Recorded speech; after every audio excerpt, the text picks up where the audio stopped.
এই মেয়েগুলোকে অবশ্যই চিনেন, তাই না? না চেনার কিছু নেই, সবাই এই মেয়েদেরকে চিনি।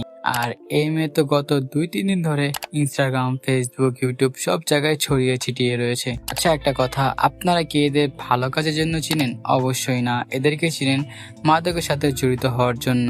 আচ্ছা ঠিক আছে, আচ্ছা এখন দেখেন তো এই মহিলাটাকে চিনেন কিনা? চিনেন আপনি? অবশ্যই না। আচ্ছা এনাকে বাদ দেন, এই মহিলাকে চিনেন?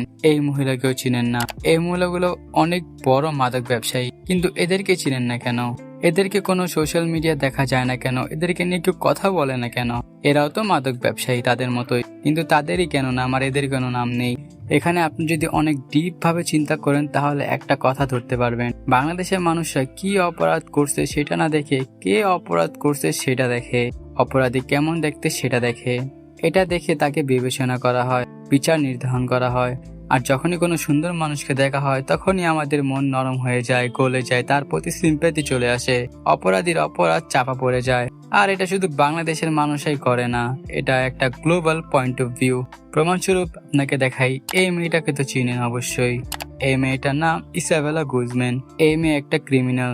এই মেয়ে তার নিজের মাকে 79 বার কুপিয়ে হত্যা করেছে। কিন্তু যখন এই বিষয়টি বাংলাদেশের খবরের আলোচনায় আসে তখন বেশিরভাগ মানুষ এটাই ফোকাস করে, মেয়েটা কত সুন্দর, মেয়েটা কত কিউট, মেয়েটা অনেক কিউট, মেয়েটার ব্যবহার আচরণ কত ভালো। আর এটা নিয়ে মানুষ মিম বানানো শুরু করে, she is too pretty be a criminal. কিন্তু এটা দেখতেছে না মেয়েটা কত বড় একটা অপরাধ করেছে। বলেন ভাই, কত হাস্যকর একটা জিনিস। আরেকটি ইনসিডেন্ট রয়েছে, সেটা নিয়ে কথা বলি। এর নাম হচ্ছে ক্যামেরন হ্যারিন। সেও একজন ক্রিমিনাল। ওভার স্পিডিং করে গাড়ি চালানোর ফলে 21 মাসের বাচ্চা এন্ড তার মা মারা যায়। এর প্যাটার্ন আগের মতোই। কি অপরাধ করেছে সেটা না দেখে দেখে তার লুক।